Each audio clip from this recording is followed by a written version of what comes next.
It's time for the Little Agency That Roars podcast, a podcast that connects you with talented and brilliant people. And that's all of us. We are available wherever you stream your podcast, so go ahead and find us and subscribe.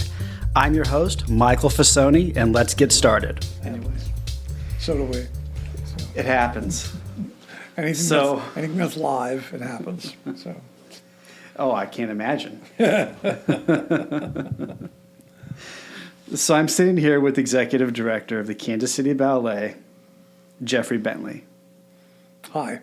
Jeffrey, how you doing? I'm doing well. Nice to be here. Thank you for the invitation. Well, thank you very much for making the time. I heard this is your first podcast.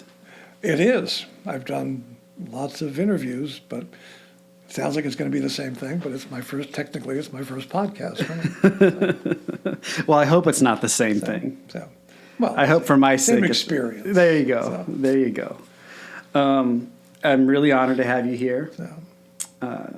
I'm going to start with the end. Okay.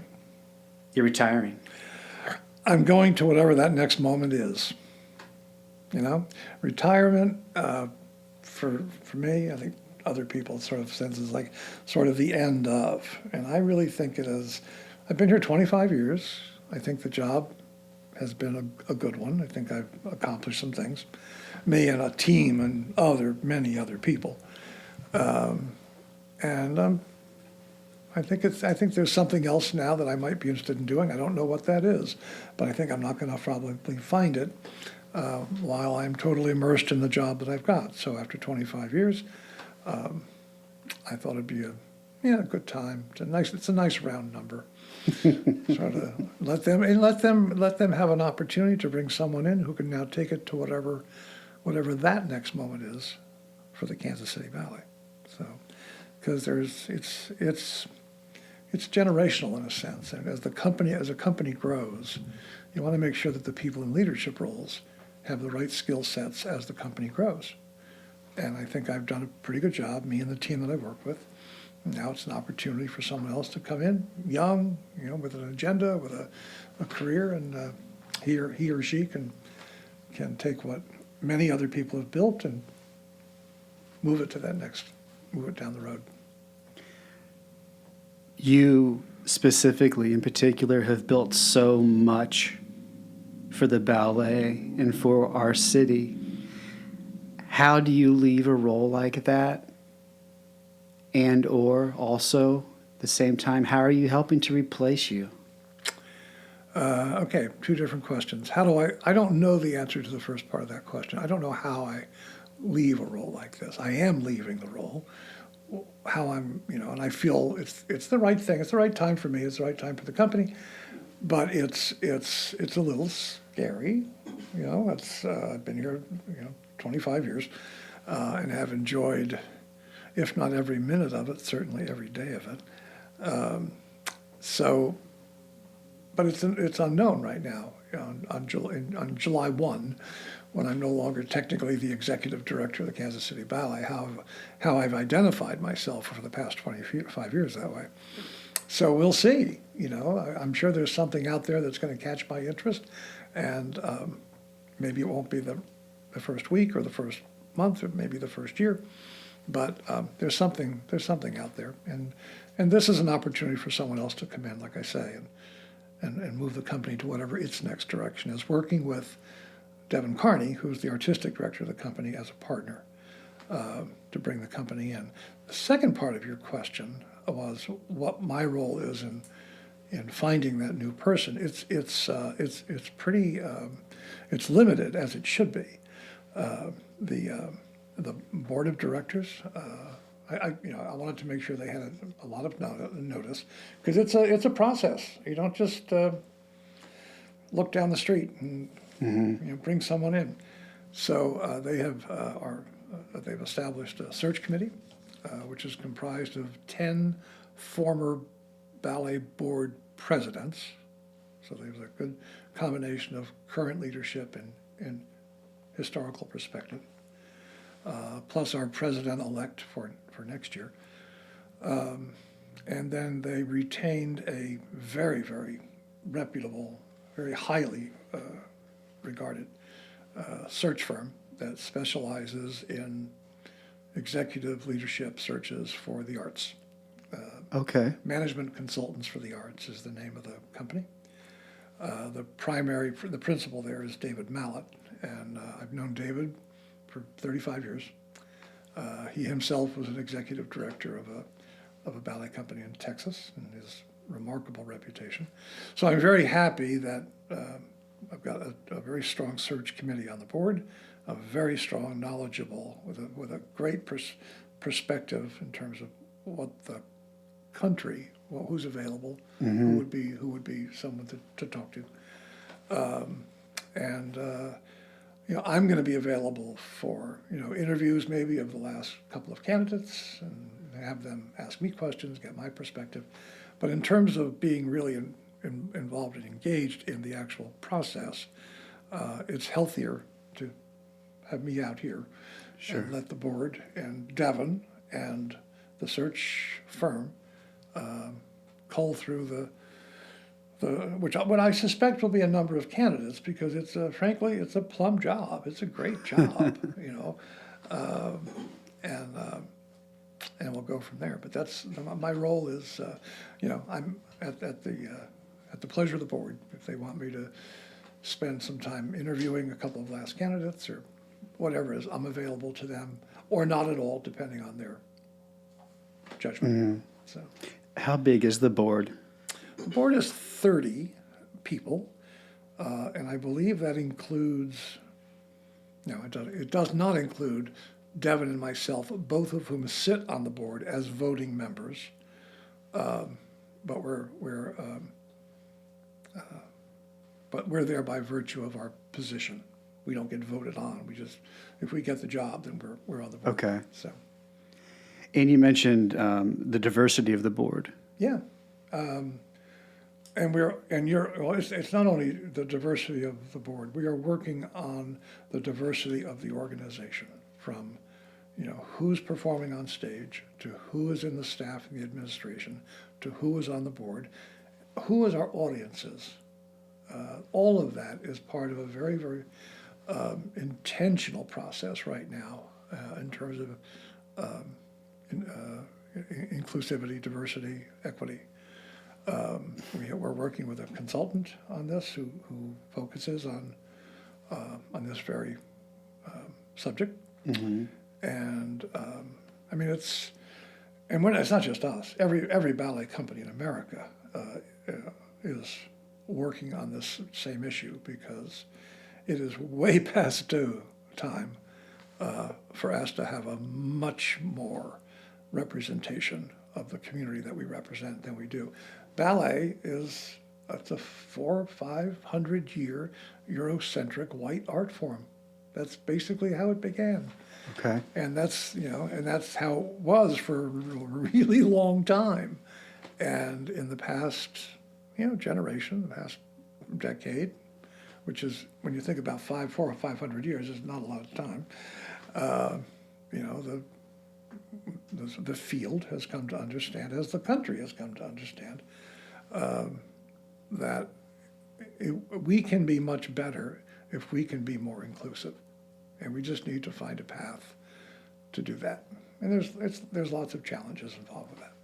So, but yeah, we're very committed to doing that right now, and I'll be involved with this up until I leave, and then whoever comes in after me will take the mantle from there, and not hopefully, because there's going to be a mandate. They will move it forward. Are there cities, or is Kansas City a good example, that are leading in diversity? Oh, I'm sure there are cities and companies in cities, ballet companies, if we're talking about that. In cities. I would, this is speculation on my part, and what I read, what I hear, what I talk to my colleagues about. Companies I think like Ballet West in Salt Lake City, Pacific Northwest Ballet in Seattle, San Francisco Ballet, but we're all making efforts.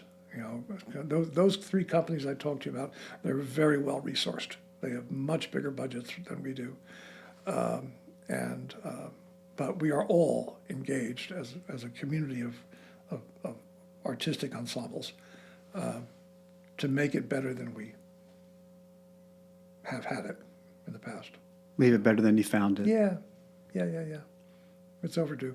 So, Well, and that's a good philosophy for anything in life. absolutely. That's right. And let's talk about funding, Okay.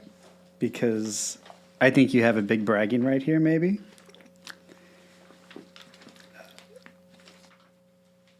In your 25 years, in 1998, you've grown the budget tremendously. And I know it's not all you, Thank you. but I think you're the driving force behind it, it sounds like. I'm the one responsible, and I say that not to say that I did it. I say if it doesn't happen, I'm responsible for it. But I've, yeah. I mean, if I've had, success to me is surrounding yourself with people who are smarter than you are, especially in the individual fields that we need: marketing, fundraising, production, community engagement. And I feel if I've had a success, and I have had successes, I'm not being, overly modest about it, but it's because I've been able to identify the right people and hopefully have created an environment in the organization that they enjoy coming to work and that they enjoy the work that they have when they're here, that they're engaged. And I really like to let people do their work. I don't like to micromanage, because if I know more about their job than they do, then we have a real problem. So, What I'm hearing is you improved maybe the end product, and you're saying that brought the dollars.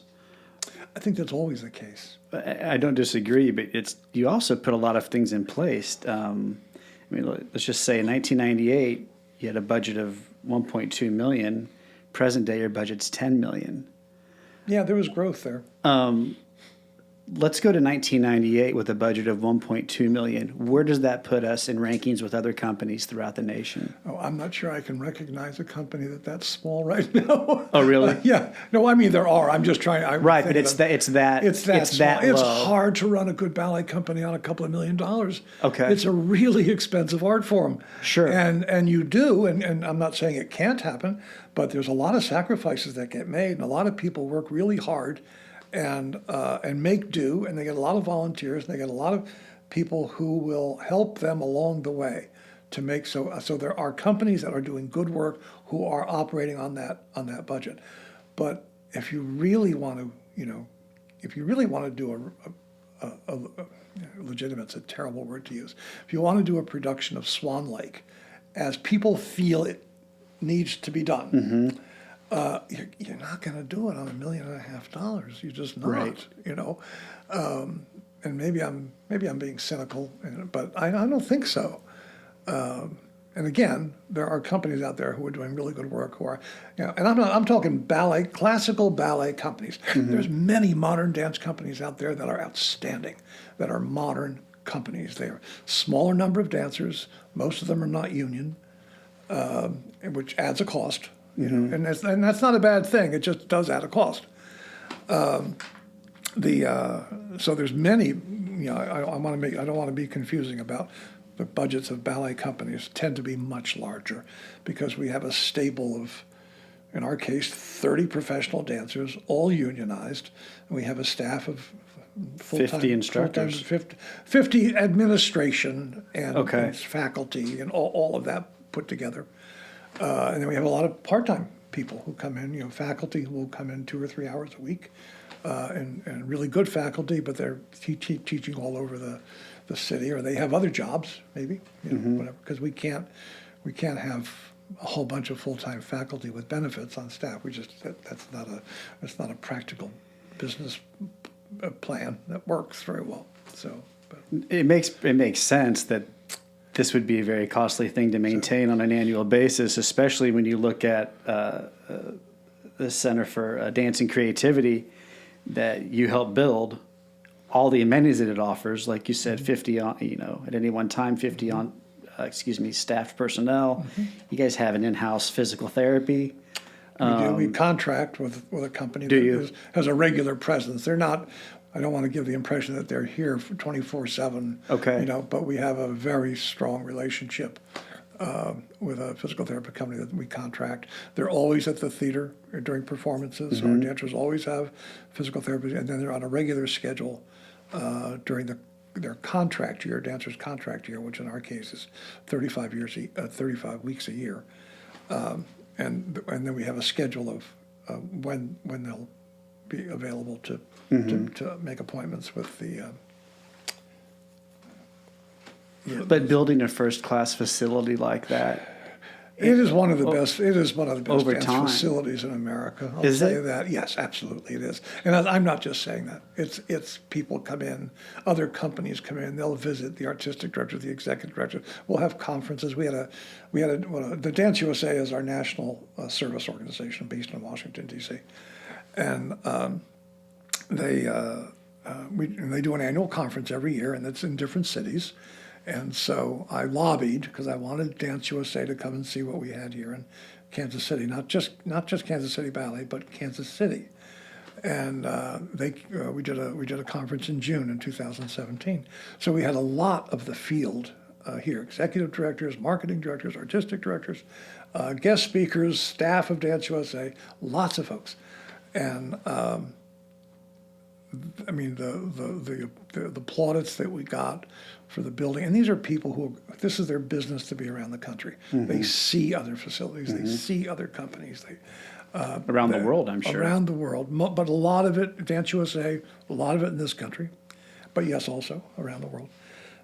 And this is, this was generally considered to be one of the more unique and also dancer-friendly buildings. Now, there have been others built since then, and I've been to them, I've seen them, and I like them, and they're beautiful, and they're modern, and they're great, and they've got lots of glass, and they've got all kinds of cool stuff.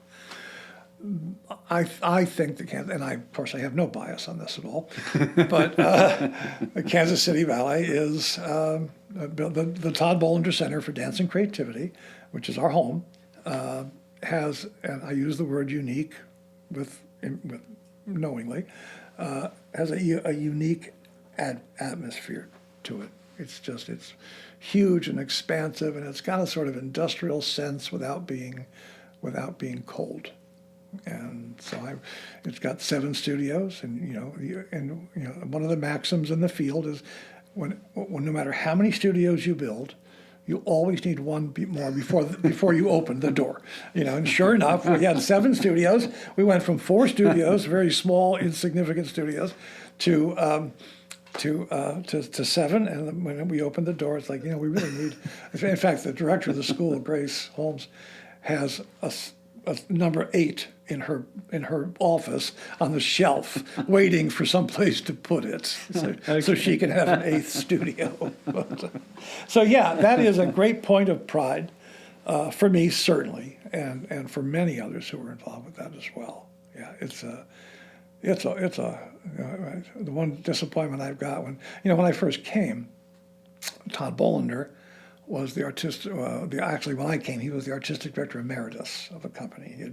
He had retired a couple of years earlier, but he was still very active, and we were still doing his Nutcracker production, so he would be in for rehearsals, and he made regular appearances in the office. He would just sort of pop in, and I love Todd. Everybody loved Todd, and he's a graceful gentleman of the highest order, and so he knew that we were going to be building the building, and he knew it was going to be named after him. And my regret is that he didn't live long enough to actually have us open the building. But he would come in every once in a while and say, "How's my building coming?" And for a long while it was a good idea, but it wasn't going anywhere because we had different. We just had a lot of different dynamics about where it was going to be and where it actually ended up. There were 2 different places, but at the end, it ended up exactly where it was supposed to be, as far as I'm concerned. Good. Yeah. Former steam plant, is that right? It's over 100 years old now, and it's a former coal-fired power plant. Okay. Yeah. So we had all the old boilers there. A lot of them had disappeared by the time we got in there, but it had been abandoned for 50 years, for half a century. No one had I don't want to say hadn't gone in the building, but Right. no one had done anything in the building. Right. Was boarded up. It was dark. It was dank. It was cold. It was filled with pigeon residue and asbestos and water. And it's unbelievable how bad this building was. The idea that we could then renovate this building into what it is today. I had a lot of people who just sort of thought I'd lost my mind. But I'm sorry. You walk in those doors today, and it's an extraordinary experience. So where does that put us today then with a budget of 10 million? How do we rank? I think we rank in terms of comparative companies. Mm-hmm. I think you'd look at Cincinnati Ballet. You'd look at Ballet Met in Columbus, Ohio. You'd look at if you give me about $2 million leeway either way, then I'll give you that. Yeah, well then I think you'd say Pittsburgh Ballet. You'd say Ballet West in Salt Lake City. You'd say Miami might be a little higher than that even right now. I'm not sure where they are right now. Houston Ballet is huge. That's not a comparable situation. But Texas Ballet Theater, which operates out of Dallas-Fort Worth, they're about between probably an $8 or $9 million company. So there's a fair amount of them. I'm going through. Ballet Arizona is I'm sure probably in that same budget area. So we really compete hard then. Oh, we do, and we're all competing for dancers every year. We're all looking to fill the ranks with the best we can find, the best we can afford. Needless to say, having that first-class facility attracts. Absolutely, it attracted dancers from around the country. Yes, it did. But the other thing it did more locally, in my view, is it really gave the company what I refer to as a place at the community table. And when I say that, it's like before the building, we were respected. The community liked the Kansas City Ballet. They helped fund us. We had a fine board of directors. But it was a bit of you're really a wonderful young company. Pat you on the head. It's like it's nice. It's nice. Now we're a major for an arts organization. We're a major economic impact. We are looked to as a part of the business matrix here in town, not for a major not-for-profit arts organization. And that's something else the building partially did. The building did, and then the growth of the company did, and then the reputation of the company. It all sort of was stacked on one another, on top of each other, and we became an institution as opposed to a ballet company in a tiny little building over at Westport Allen Center, which is where we were when I came. So it had a lot of different impact in many ways, nationally as well as fundraising, and that kind of success begets success. Mm-hmm, That's right. mm-hmm. That's right. Is it fair to say that maybe the same thing happened with our local symphony in the Kaufman Center? It absolutely is. It sounds like Yeah, it. Sounds like that's a absolutely. parallel. Absolutely. It's not that we didn't have great performers. Right. We built a visually beautiful building Right. that actually also performs well on the inside. Mm-hmm. Mm-hmm. And then we let our people in there. Right. It's not like they did. Symphony and the opera is the same way. Sure, sure. The opera. Now they have their own building, their own home on the east, over on east of, on the east side of town. Okay. Holmes, I think. Deborah's going to kill me, but I can't remember where. Arts organizations grow, and they go through some of the same growth patterns that we all do. You go through periods of time when you get acne, and your budgets are not good, and you've got debt, or you've got and then eventually, if you can figure out how to stay alive, you begin to grow out of that. And I think organizations are like that. And they don't all survive, but ours did. Mm-hmm. So And we have to keep them going. so Sorry? We have to maintain them. Yes. It's you gotta not enough to maintain just them. create it. No, that's the thing. It's like building a building. The Bollinger Center, it wasn't enough that you built the renovation. We spent $32 million on that renovation. But you need to make sure that once that thing is open, you're going to have the ability to sustain it. Mm-hmm. That's the worst thing you can do is accept donor money for to build something and not have no idea, or have a faulty idea of how to maintain it. You've got to be really, really clear-eyed about what, and how are you going to sustain this? What are the costs going to be? You got all this new space. You got to heat it. You got to air condition it. You got to make sure the building doesn't fall apart. You got to make sure the HVAC is working. Does it need a new roof? Well, it doesn't need a new roof now because you just renovated it, but you're going to need a new roof in 15 years. You're going to be able to do that. How are you going to be able to do that? So yeah, it's imperative that you have both. You understand how to raise the money to build the building and how you're going to get the money to continue. One of the reasons we have a major endowment campaign right now is to make sure that resources are available long into the future, not only for the building, but to help sustain the company. Is the endowment one of the things you've put in place? Yeah, it was. There was a small endowment when I got there of about $1 million. Mrs. Kaufman, Julia Kaufman's mother, Muriel, had left the symphony, opera, and ballet, maybe the rep, I'm not sure, each of us $1 million endowment gift. This was way back before I got, a couple of years before I came, about 27 or 8 years ago. And so that was really the first endowment that we had, but it was, it was modest. By today's standards, certainly it was great back then. Mm-hmm. A new $1 million gift for a company like ours. Yeah. So and they have, and the Muriel McBride Kaufman Family Foundation, which is run by Julia Kaufman, her daughter, Muriel's daughter, now has been extremely supportive of us, not only operationally, but in terms of building and capital campaigns, but also in terms of the endowment. So we now have I think the market's been pretty crazy, but I think we've got a $17 million endowment. Oh, wow. Yeah.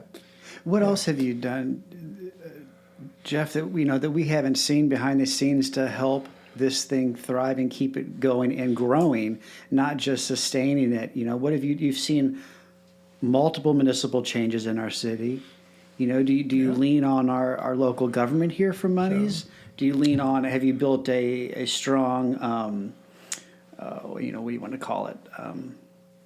Everyone gets fundraising letters and everyone gets fundraising event invitations. Yep. And I think we built a strong constituency. The public money, state, federal, city, largely has, and this is almost anywhere, with some exceptions, but almost anywhere, is always very difficult to get significant amounts from. It's, the arts in too many quarters are still considered, non-essential. Mm-hmm. A lot of, and politicians have to listen to people, even though they might be wrong, they still vote.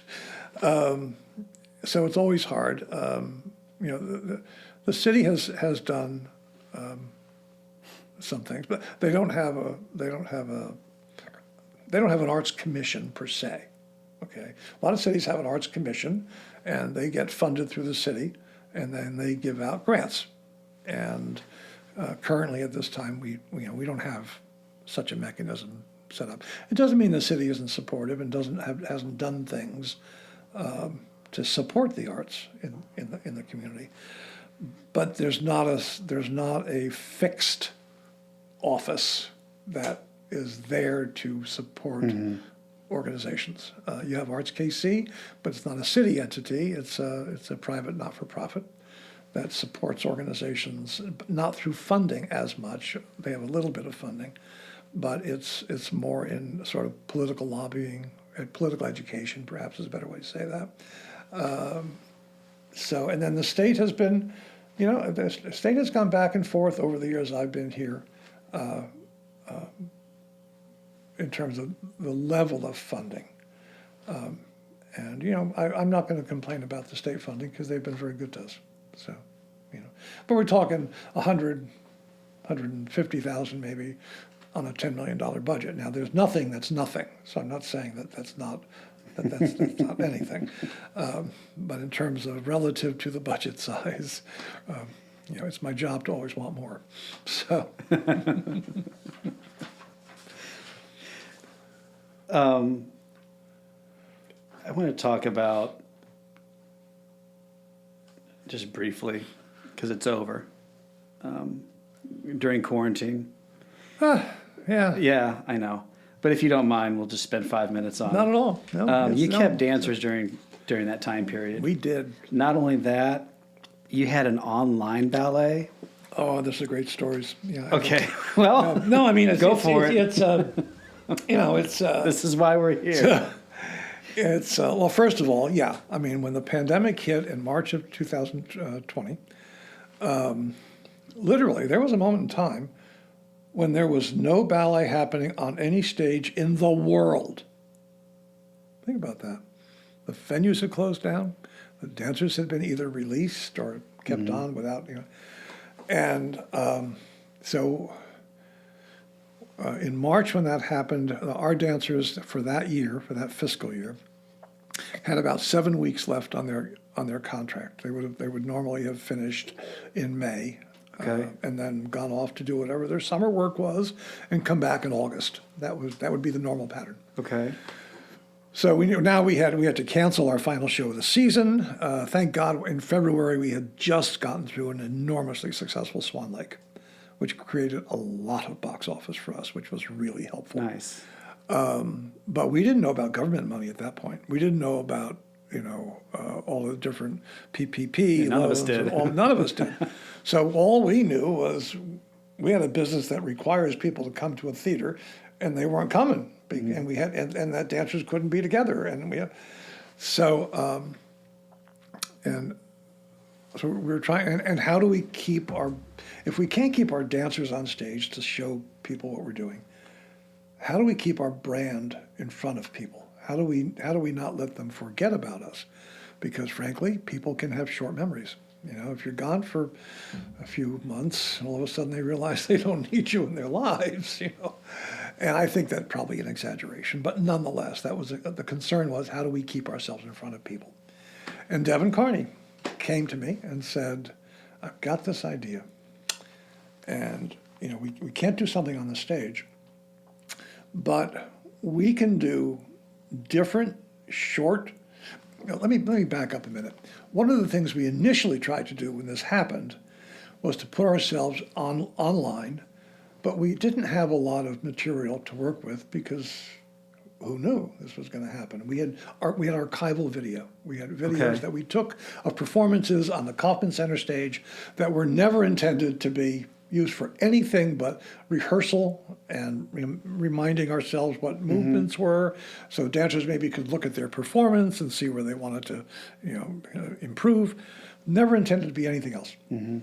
And so, but we put it on because that's all we had. And what we were seeing was people, if they were turning on at all, they were turning it on and they were leaving in 3 minutes, 4 minutes. It was just not. So that was not the right. Not the right model. And so Devin Carney came up with this model. And it was, what we decided was it shouldn't be more, whatever we do, shouldn't be more than 20 minutes long. That was an attention span that we felt if we did it right, we could hold. And that 10 minutes of that 20 would be the dancing. And the other 10 minutes would be backstage stuff, interviews with the choreographer, commentary interviews with the dancers who were doing it. And then we wanted to do it in 13 different venues, arts venues, all over the city. A lot of those venues people in Kansas City had never been in. What a great idea. You know, it was a great idea. And so then it becomes my problem or my challenge or my opportunity is perhaps the best way to say it. Devin says, because it required, we needed to find videographers. We had to hire videographers for each one of these, and we had to pay choreographers, and we were paying our dancers, and And it was, all told, we figured it was going to be at $100,000. I didn't know that, but it was like, it sounds like $100,000. And then it was my opportunity to say, okay, you've got this great idea. Now I need to figure out how to make it happen, how we can afford it, because we now have no income coming in. Thank you very much. And thank God when that whole thing happened, we didn't have a lot of debt burdening us. One of the things that allowed us to get through this, many things did, but one of the things was we didn't have any debt. We were without any negative numbers. So I made a couple of phone calls, two, to people who had been generous donors, but frankly quiet donors. I didn't necessarily need the razzmatazz and the notice. And I explained, well, like I just explained to you, why this was important. It would keep our dancers creative. It would provide something for audiences, and we think that people would actually watch the whole thing because it was short and it was interesting and it was, And we were able to raise $100,000 in a day to do this. Really? It was two phone calls. Yeah. It was two $50,000 phone calls. So, because the story was there. That was the story. They saw it. They understood it. And we didn't know it was going to work yet, but the premise had a logic to it. And you knew who to call. Well, I knew who to call. That was the second part of that story. The second part was, you had a good story, number one. Number two, you had the right phone number. That's true. Because if you called my phone number. That's true. Yeah, I missed your phone on that one. You may just get a couple bucks. I'll buy some sodas and bring them by for there you go. Answers. And what happened, so this thing started, and we called it, so we have a choreography project called New Moves. And usually that's done in the Bollinger Center, and we do it once a year. It's a combination of dancers in the company who have indicated an interest in choreography. Plus we will hire choreographers from other places to come in, when I say mid-level, I'm not talking about the quality. I'm talking about where they are in their careers. Okay. Meaning we can get them for a little less money because we're not bringing them into the Kaufman Center. We've got a small 200-seat, 180-seat theater in the Bollinger Center. Right. It's a studio theater. So. And this is a choreography? It's a choreography project. Called what's it new called? moves. New moves. New moves. It's basically all new choreography. Whenever you come and see a new moves program, you are seeing 6 or 7 or however many of world premieres. They've never been seen by anybody else ever in the world since the beginning of time. When did you start, or when did New Moves start? New Moves started shortly after Devin arrived. Now, before Devin arrived. Now, when was that? And this is his 10th anniversary. So about 10 years ago. Yeah. Okay. Now, also before that, we had something similar, not exactly identical, but similar, called In the Wings, and that was something that Bill Whitener, the previous artistic director, had brought in to add to the company's opportunity. That's another story, another history. But so In the Wings was choreography related as well. yes, they're both. Okay. Yeah, oh yeah. Just a New Moves was just a different name. It's a different name, and a little bit better of a name too. I Some think for different branding. structure, a different structure in a way. But I like the name better. yeah, well, good. So we had this program going on. So now the question was, why don't we take New Moves and do this project I've just talked about, and we're going to call it New Moves. Oh gosh, what was the name? New Moves, the broadcast series. That's what it was. We wanted to get rid of the word online. We wanted to get rid of the word, it was broadcast. It had a sexy appeal to it, we thought. So New Moves, the broadcast series. And we negotiated with the union, who were more than happy to accommodate this because we kept dancers on salary, And so the end of that story is that I still get people, and the board members were enthralled with this. I still get people who I talk to who say, my family started setting up our laptop or our videos. every night. And it was 7 o'clock on Thursdays. It was like the Ed Sullivan Show. You turn it on at 7 o'clock on Sun, and you see the Ed Sullivan, whatever that. And it was the same thing. It was appointment 7 o'clock on Thursday. Now, if you wanted to see it on Friday, Saturday, you could still turn it on. But the first show, yeah, and it was. There were 13 different venues that we used. We obviously used the Kauffman Center lobby, not on the stage. The Kauffman Center lobby. Okay. Okay. Our building, the Art Museum. Were you not allowed in the stage areas? We didn't want to. Oh, really? We didn't want to. How come? So, because this was supposed to be a different approach to it was just we didn't want it confused with something that would normally happen on the Kauffman stage. This was a low. When I say low production value, I don't mean cheap. It was $100,000, but it was not a full. Costumes were tights in some cases. Some costumes from our wardrobe. We didn't want to set expectations. I guess maybe is the best way for me to answer that. Actually, I think we ended up doing one of these on the Kauffman Center stage, but I'm not remembering which one it was right now. But we were in the Kansas City Art Museum. We were in the Belger Arts Center. We were in the Nelson Atkins, of course. We were in. Oh gosh, it just. That makes sense, Jeff, because if you're going to do a stage production, if you don't have the stage accoutrements to go along with it, it doesn't really look like a stage production. You might as well do it in the lobby. Right. Yeah. It actually has more sex appeal in the lobby. And it does, and it did. And again, keep in mind, you had a videographer on this, so they were another part of the creative team. Who shot it? Different videographers in town For each location? Yeah. Did you have one company do it though? No. Oh my God. No. What a nightmare. Yeah. It was a Should have called me. So we didn't know you, but no, we did it. We hired the videographers, and people had different ideas about people in town, and yada yada yada, and Devin really immersed himself in this. I mean, this is really it wasn't a one-man show. It's never a one-man show in this business, but he certainly took on the mantle of producing this event. So here we are 3 years later almost. Excuse me. I have to take a drink of my LaCroix. So this podcast is brought to you by LaCroix, Jeff. Did you know that? No, I thought it was brought to us by Niagara. No, it's LaCroix. Oh, I didn't know. LaCroix sparkles, so you don't have to. I know. That is also free LaCroix. Next week we want pallets of LaCroix. Then we want cash. Has any of that, 3 years later, here we are, has any of that continued, the online stuff? No. What's really interesting, a very interesting dynamic.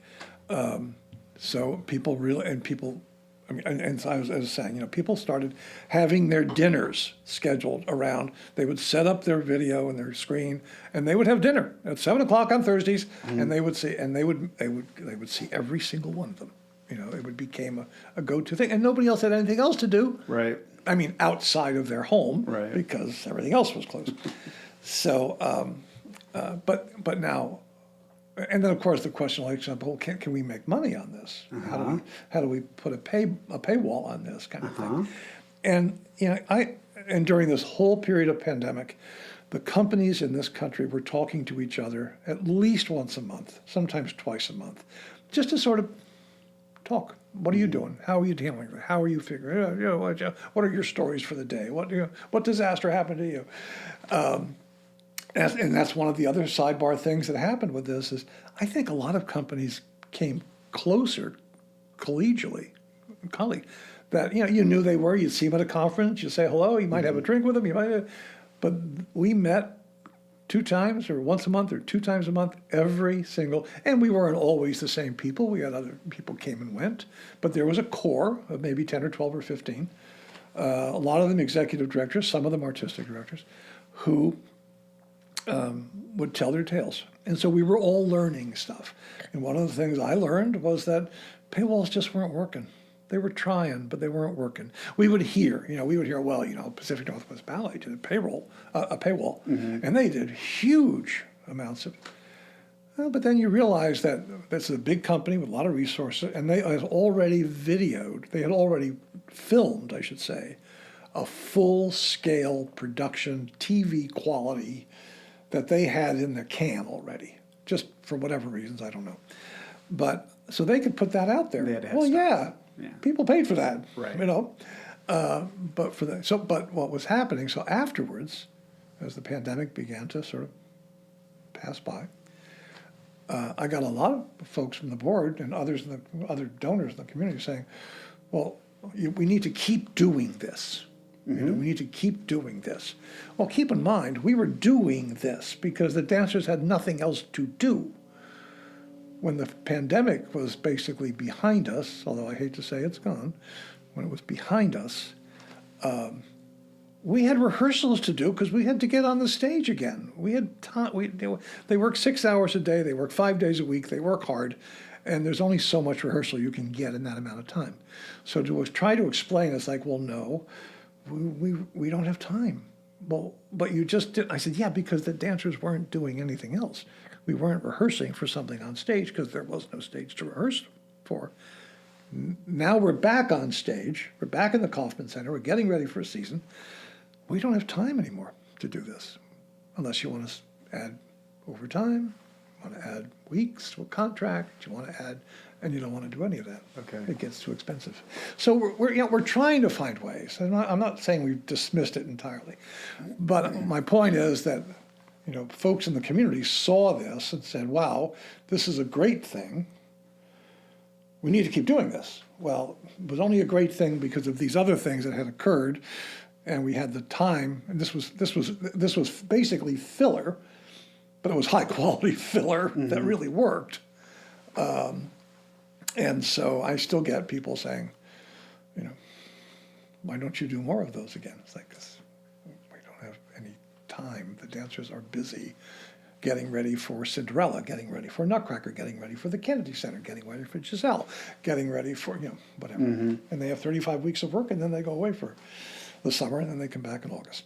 So I think that's interesting, the way you can open up a market, and that's what I'll call it, and how you can't really put the toothpaste back. Right. You condition an audience to something. Like you said, they're going to set their clock by it, their family's going to have dinner by it, and then you take it from them.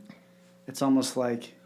Yeah, but what also happened, and we were seeing this around the country, and we're seeing it ourselves, was that, because some companies did continue to try and do some video online, when they had gotten back on the stage, and the audiences like that dropped like a stone, because that's where they're supposed to be. They're supposed to be on the stage, and that's where I want to see them. It's a three-dimensional art form. We were trying to stuff into a two-dimensional box. It was great because there was nothing else. I'm sorry. It was great under any condition to do this. The motivation for it was that there was no other choices. We had no other choices. But when the other choice is available to you, when you're going to see bodies up there doing wonderful things with athletes and artists, that's where you're going to go. Yeah. So That makes sense. yeah. So Do you have to rush? no. Sure. No, I got another. Give me 10 minutes, 15 minutes, maybe. Okay. It's hard for me. It's hard for me to talk on these things. Oh, is it? Well, I asked you when you started if you had a hard leave because I have nothing to do today. No, No, I set aside plenty of time for these in case we go. I'm happy to talk.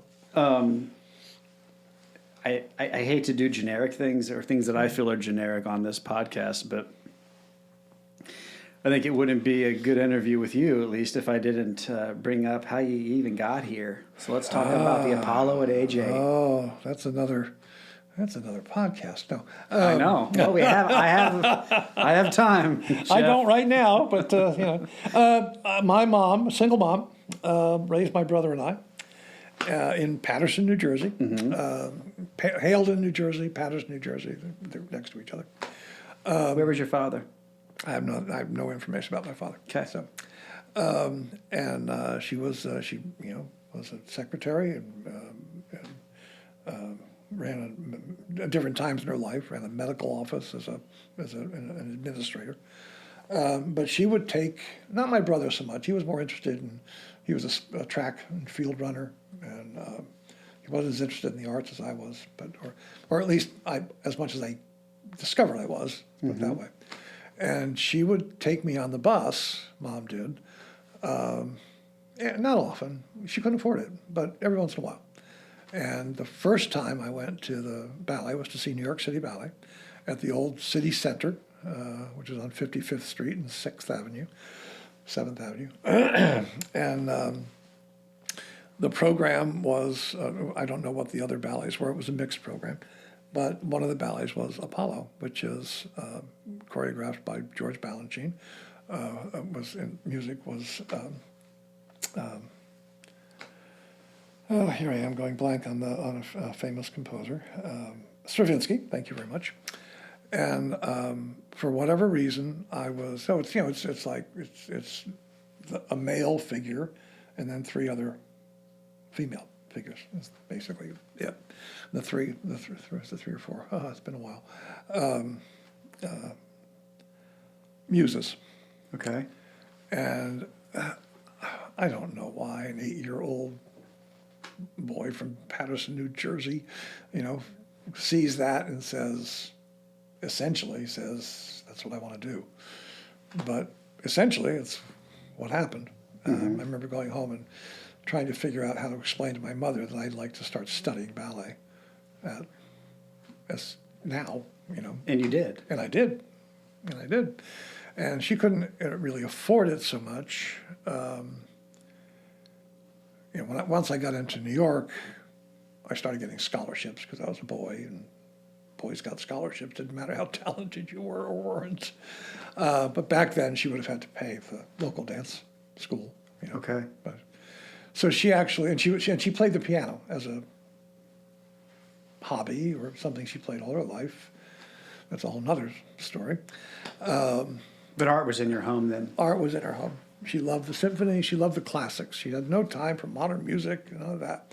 But it was in, yeah. And so she traded her playing the piano for classes in exchange for my ballet classes. So she basically came to class and played the piano for the other students, and that paid for my tuition. So that's how I started doing that. Yeah, it was wonderful. You look back on that and you go, well, mothers and fathers a lot. In my case, mothers. So, yeah. And then you go to Vietnam. Then eventually I was, I ended up going into New York. I studied with the Joffrey Ballet, with the School of, I went into New York. I had a girlfriend in New Jersey who was also a dancer. And she wanted to go into New York to audition to get into the School of American Ballet, which was the School of the New York City Ballet, official school. And would I come with her? Because we danced together in Paterson in these little recitals, concerts and things. And her mom knew my mom, and they were friends, and they wanted to go in because Gail's nervous, and you go in. And so we did. And it's the classic story. She didn't get into the school in the audition, but I did because I was a boy. And so that's how I first got into the School of American Ballet. And then eventually I went over to the American. Let's see, it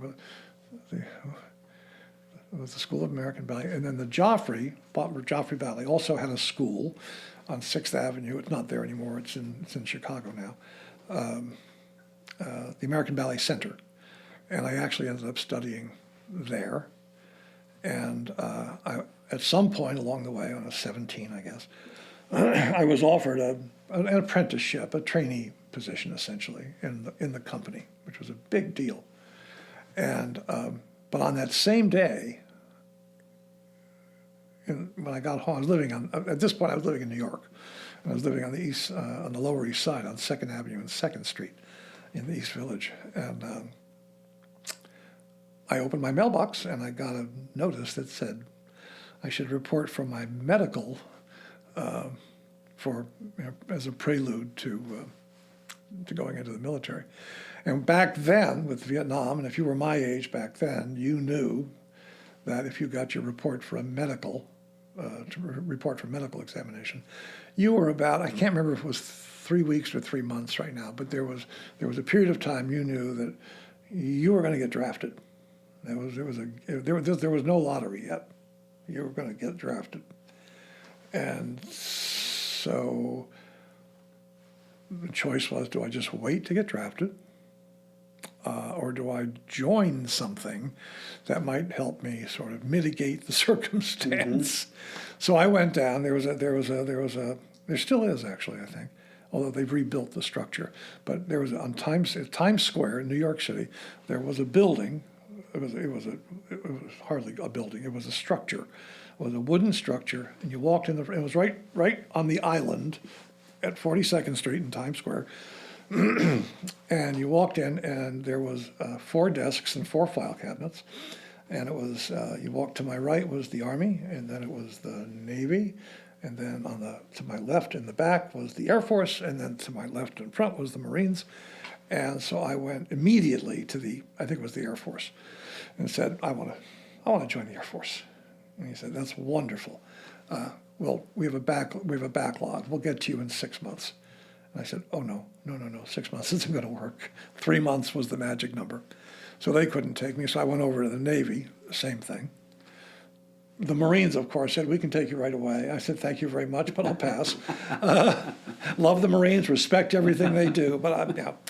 And so then I sat down with the Army. And you were intelligence. And I ended up accidentally in intelligence. Accidentally? Accidentally in intelligence. Well, accidentally. I guess maybe that's not the right word. Serendipitously in intelligence. Where were you supposed to go? Well, I don't know because I never got there. Oh.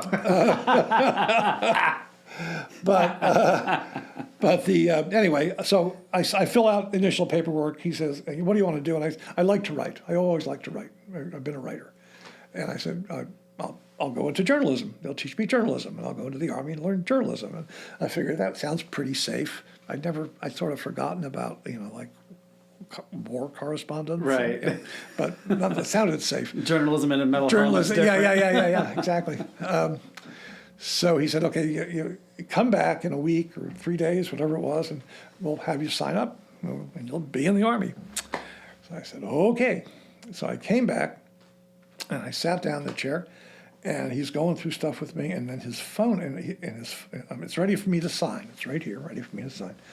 And his phone rings, and he picks up the phone. It's obviously a personal call, because he swivels his desk chair around so his back is to me, and he's talking in a low voice about whoever he's talking to, about whatever. But he's got the pen in his hand, so I don't have anything to sign this with. So I'm waiting.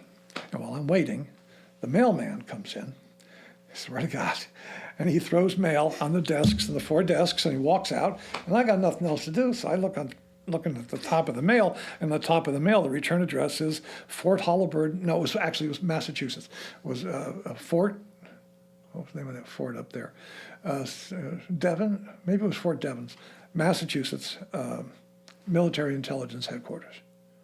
Now, all the stuff he told me was available to me, journalism, cooking, butterfly, whatever, he never mentioned military intelligence. So I thought, James Bond, hey, that sounds interesting. So he hangs up the phone, and he swivels back around, and he's got his pen in his hand. He says, oh, sorry, didn't have the here. And I went, wait a minute, what's that? What's that? He says, what's that? What's military? What's that? Fort Devon, what is that? Oh, yeah, don't worry about that. No, you want to just sign here, right here. And I said, well, no, I really kind of want to know more about that. He said, well, it's going to take more time. I'm going to have to set you up with another interview. You're going to do some more paperwork. You're going to have to go down to Fort Hamilton in New York, or just someplace in New York, Brooklyn. And I said, that's okay. I'll do that. I'll go there. I'll wait. I'm not in a hurry. And so he did. I set up. I went down to Fort Hamilton, and there's one of these government buildings, and you walked in the front door, and I had to go down to the basement. I went down to the basement, and there was a gentleman, a knock on the door, And he kind of tells me to come in. I open the door, and there's a gentleman there in a suit and a tie with his feet up on the desk, and he's reading a paperback book. And he says, "Are you Bentley?" And I said, "Yeah." He says, "Well, come in, and we'll talk about this." And I thought, I want to do this. This is what I want to do. I'm going to serve my country bravely this way. So I ended up in military intelligence because the mailman came in at the right damn time, you know. So it's fair to say Jeff Bentley's always been quick on his toes. there you go. Yeah. And how long were you there? A year. 1 year? I was there for a year. Yeah. And then you come back as an arts administrator. Well, the job over there, as I found out, was not that much different than the job I have right now, which is basically taking people to lunch and finding out what information they've got. Fair enough. That's what I did. Fair enough. That's what I did. So, yeah. But, I'm feeling like I'm going way over You time. gave me way more than your time, and it's I know okay. you're on the time. No, and I'm enjoying it, obviously. So, Good, good. This is really educational. And I think, and again, the part of this podcast is these are stories people need to hear. Right, yeah. And then there's the whole part about my teaching ballet in Vietnam, but that's a whole nother time. Don't have time. Got 2 minutes? Yeah, but it's not a 2-minute story. It's a Four? It's a 2-martini story. That's what it is. Was this were you teaching? I'm in the army. I'm in the army. I'm in Vietnam, and we were civilian clothes. Didn't have any uniforms or any of that kind of thing because I was Intelligence. I was supposed to be working for IBM. Hello, and Did you have a fake name?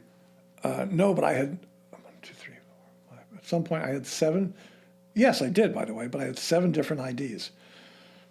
You were James Bond. Well, no, but I had 7 different IDs, which allowed me 7 different ration cards at the local PX, which I wasn't supposed to utilize, but did.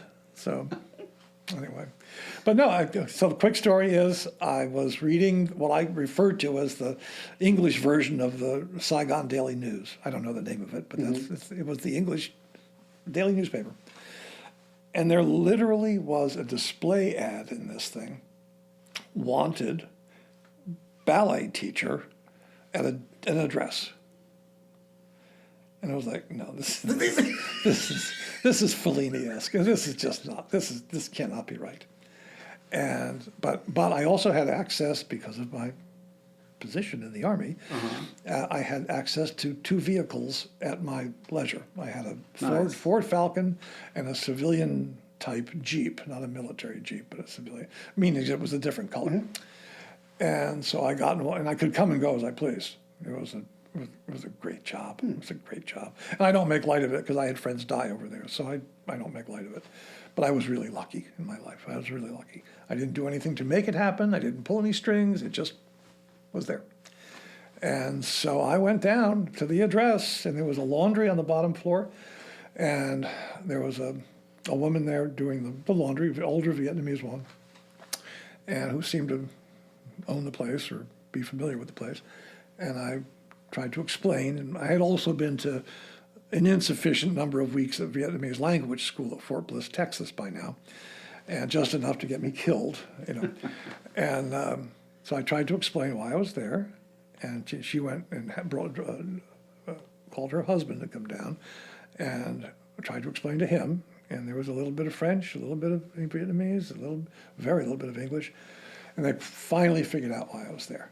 And they were hysterical. I mean, I found out later it was like, not only was I a man, but I was going to offer to teach ballet, but I was an American. I mean, what do they know, So, and what had happened, and then I'll conclude with this. What had happened was they had had a French teacher there for years and years and years, but she decided, this was back in 1968 now, that the war was heating up and she wanted to go back to Paris, and so she was leaving, and so she had the most exquisite group of young, and they were all Chinese, there were no Vietnamese, Chinese, and they were all girls, aging from 12 to 17. 2 different groups, 2 different classes. And I taught these kids and they were beautiful, beautiful dancers, physiques. And I taught them from the whole time I was there twice, and they paid me. They paid me Vietnamese money too, which I then used on the black market. But that's another story. But like I said, I could come and go as I please. So every Thursday, every Tuesday and Thursday, I think it was, I'd get in my car, and I'd go down, and I'd teach ballet class for 3 hours, an hour and a half each class.